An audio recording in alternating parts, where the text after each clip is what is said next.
Before sin ever touched the earth, two human beings stood in the presence of the living God without trembling, without dying, and without a veil standing between them and his overwhelming holiness.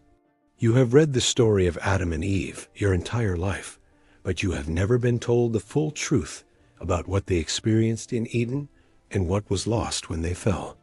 The Bible describes a level of intimacy between God and the first humans that has never been repeated in all of human history. Something extraordinary was happening in that garden before everything shattered. Most people read Genesis as a children's story and miss the deepest revelation hidden inside it. What Adam and Eve experienced in Eden reveals the original purpose for which every human being was created.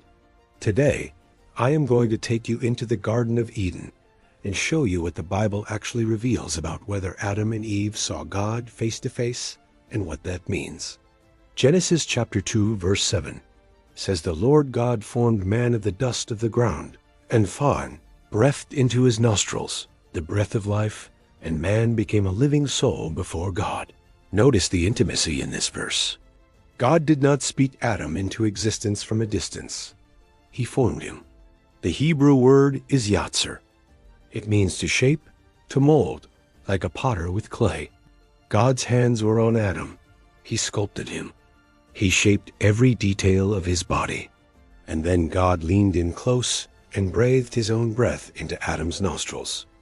This was face-to-face creation. The breath of life came directly from the mouth of God into the lungs of Adam. There was no distance between them in that moment. The Creator and the creature were as close as two beings could be. Genesis chapter 1 verse 27 says God created man in his own image. In the image of God, he created him. Male and female, he created them to bear his likeness on earth. Adam and Eve were not just biological beings. They were image bearers of the Most High God. They were created to reflect his nature, his character, his authority, and his glory in the physical world. To be made in the image of God means they were designed for direct relationship with him. They were not made to worship from a distance. They were made to walk with God in unbroken fellowship. Genesis chapter 3 verse 8 gives us a stunning glimpse of this fellowship.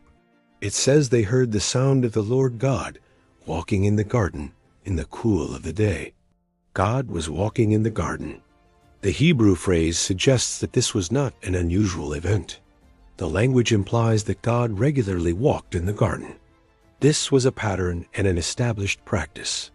The cool of the day in Hebrew is ruach hayim, which can also be translated as the wind of the day or the spirit of the day. God came to Eden on a daily basis. Eden was not just a garden. It was a meeting place. It was the intersection of heaven and earth. It was the location where the Creator met with his creation in visible, tangible, personal presence. Many scholars recognize that Eden functioned as the first temple. It was the original holy ground where God's presence dwelled on earth. Every temple that came later was an attempt to recreate what Eden was. The tabernacle of Moses was patterned after Eden. It had a garden-like entrance with embroidered flowers and trees. It had cherubim guarding the way in, just as cherubim later guarded the entrance to Eden. Genesis chapter 3 verse 24 says, God placed cherubim at the east of the garden with a flaming sword to guard the way to the tree of life after the fall. Cherubim in Scripture are always associated with the direct presence of God. They were on the Ark of the Covenant. They were in the Holy of Holies. They are around the throne in Revelation. The fact that cherubim guarded Eden tells us that Eden was the dwelling place of God on earth. It was the place where heaven touched the ground and where God made himself accessible. Ezekiel chapter 28 verse 13 says, "You were in Eden, the garden of God." This passage, addressed to the king of Tyre, uses language that scholars believe also references the original heavenly being in Eden. Ezekiel chapter 28 verse 14 says, "You were the anointed cherub who covers. I established you. You were on the holy mountain of God. You walked back and forth in the midst of stones of fire." Eden is described as the holy mountain of God. It was elevated. It was sacred. It was the place where heaven and earth merged. And in this place, Adam and Eve had direct access to God. Now the question remains, did they see God face to face? The Bible gives us strong evidence that they experienced the visible presence of God in a way no other humans have since the fall. God spoke to them directly. Genesis chapter 1 verse 28 says, God blessed them, and God said to them, be fruitful, and multiply, and fill the earth, and subdue it, and have dominion. God was not speaking through a prophet. He was not sending an angel with a message. He was speaking to them directly, personally, face to face. His voice was heard without any mediator between them. Genesis chapter 2 verse 16 says, the Lord God commanded the man, saying, of every tree of the garden you may freely eat. God gave Adam commands in person in the garden with his own voice. Genesis chapter 2 verse 19 says, the Lord God formed every beast of the field and brought them to Adam to see what he would call them. God brought the animals to Adam personally. Genesis chapter 2 verse 22 says, the Lord God made a woman from the rib he had taken out of man, and he brought her to the man. God personally presented Eve to Adam. Imagine that moment. God fashioned Eve with his own hands, and then walked her to Adam and presented her. This was not a distant God operating through intermediaries. This was intimate, personal, face-to-face interaction. But here is where we must ask a deeper theological question. What form did God take when he appeared to Adam and Eve? God is spirit. John chapter 4 verse 24 confirms this. God in his full unveiled glory is invisible to human eyes. 1 Timothy chapter 6 verse 16 says, God dwells in unapproachable light, whom no man has seen or can see with mortal eyes. Colossians chapter 1 verse 15 calls Jesus the image of the invisible God. God in his essence is spirit and cannot be seen. But throughout Scripture, God has chosen to make himself visible. These visible appearances of God in the Old Testament are called theophanies. A theophany is a manifestation of God in a form that human beings can perceive, interact with, and in some cases see. Many scholars believe that the person of God who walked in Eden was the pre-incarnate Son of God. Before Jesus was born in Bethlehem, he appeared throughout the Old Testament as the angel of the Lord. Genesis chapter 18 records the Lord appearing to Abraham by the oaks of Mamre. Abraham saw 3 men. He bowed before one of them, called him Lord, and served him a meal in person. Genesis chapter 32 records Jacob wrestling with a man all night.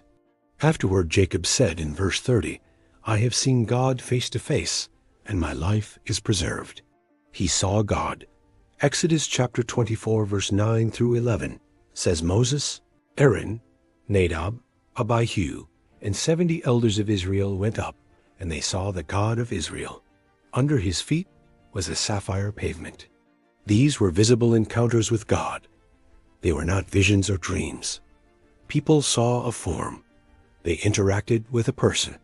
And many scholars identify this visible person as the pre-incarnate Christ throughout Scripture.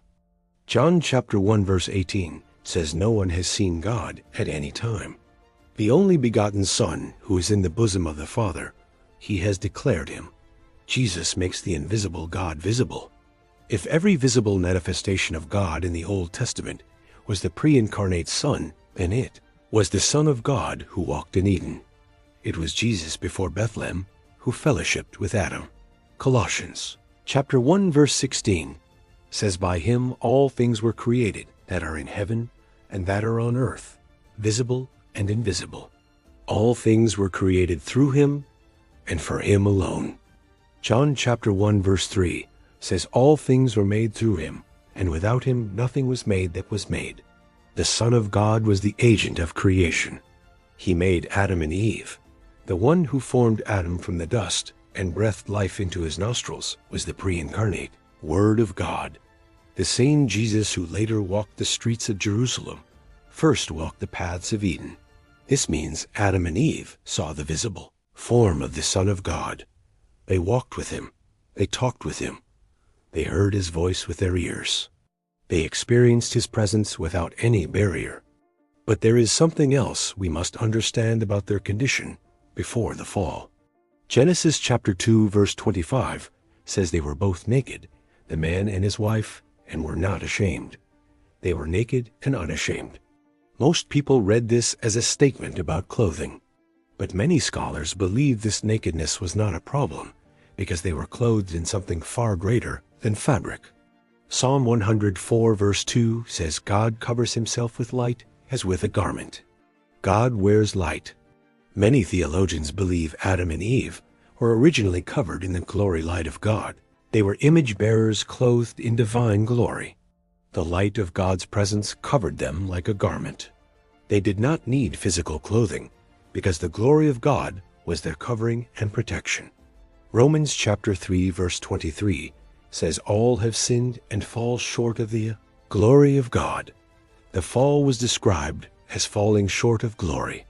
This suggests that humanity originally possessed that glory. When Adam and Eve sinned, they lost the glory covering. Genesis chapter 3 verse 7 says the eyes of both of them were opened and they knew that they were naked. The glory had departed. For the first time they felt exposed. For the first time they felt vulnerable. The light that had covered them was gone, and they were left standing in their bare flesh, ashamed and terrified. Genesis chapter 3 verse 8 says they heard God walking in the garden, and they hid themselves from the presence of the Lord God among the trees. They hid from the one they once walked with. Before sin, they ran toward God's presence. After sin, they ran from it. Before sin, his presence was their delight. After sin, his presence became their dread. This is the devastating nature of the fall. Genesis chapter 3 verse 10 records Adam saying, I heard your voice in the garden, and I was afraid because I was naked and I hid myself. Fear replaced fellowship. Shame replaced glory. The fall did not just introduce sin into the world. It severed the face-to-face relationship between God and humanity. It shattered the intimacy of Eden. It drove mankind out of the presence of God. Genesis chapter 3 verse 23 says, The Lord God sent him out of the Garden of Eden to till the ground from which he was taken. Adam was expelled from the meeting place. Genesis chapter 3 verse 24 says, God drove out the man and placed cherubim with a flaming sword to guard the way to the tree of life. The way back was blocked completely. From that moment forward, no human being could approach God directly. The intimacy of Eden was lost. The face-to-face fellowship was broken. A gulf of sin now separated humanity from their Creator. Exodus chapter 33 verse 20 records, God telling Moses, You cannot see my face, for no man shall see me and live. Sin made the direct vision of God lethal to human beings. Moses could only see God's back. Exodus chapter 33 verse 23 says God told Moses, I will cover you while my glory passes by, and then you will see my back. The priests entered the Holy of Holies only once a year with blood. Without the blood covering, they would die in God's presence. The holiness of God became deadly to sinful flesh after Eden. Everything in the tabernacle and the temple was designed to provide limited, mediated access to God. Curtains, veils, sacrifices, priests, and rituals all stood between humanity and the presence they once walked in freely. But God's plan was never to leave it this way. From the moment of the fall, God began working toward restoration. The entire Bible is the story of God bringing humanity back to face-to-face fellowship. John chapter 1 verse 14 says the Word became flesh and dwelt among us, and we beheld his glory. The glory as of the only begotten of the Father, full of grace and truth. Jesus came to restore what was lost in Eden.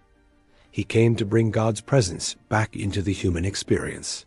He came so that once again, humanity could behold the face of God and live. Matthew chapter 27 verse 51 says the veil of the temple was torn in two from top to bottom when Jesus died. The barrier between God and man was ripped apart by the cross. Revelation chapter 22 verse 4 gives us the final promise. They shall see his face, and his name shall be on their foreheads. One day we will see God face to face again. What Adam and Eve lost in Eden, Jesus Christ restored through his blood. The face-to-face fellowship that sin destroyed will be fully recovered when he returns, and we see him as he is.